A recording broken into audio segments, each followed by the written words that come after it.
KSL News at 4 starts now. Thanks for joining us. A hazmat situation evacuating businesses and shutting down track lines in Mill Creek this afternoon. Chopper 5 giving us a bird's eye view of the scene. Yeah, new specialist Sheriff Park joining us live right now in the area to explain what exactly happened here. Sheriff, what do you know?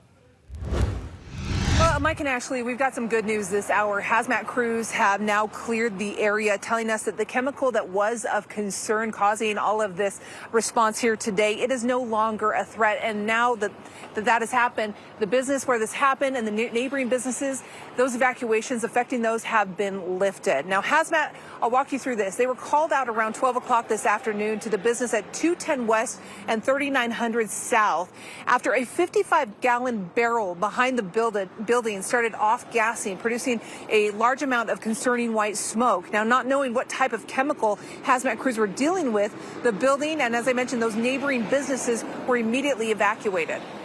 One of the biggest dangers for us is not knowing what is being released out there. So we're initially going to set up an isolation zone where we can figure out where the wind's coming from, and we can figure out where we need to evacuate, how far we need to evacuate just to be safe.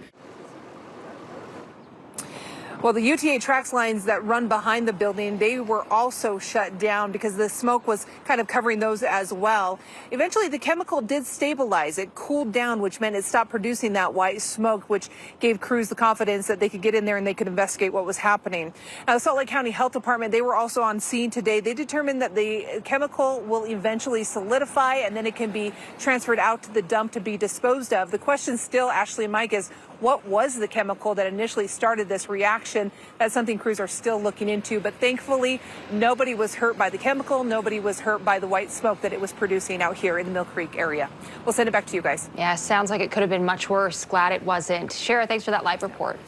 Yeah. Fresh evidence tonight on just how destructive and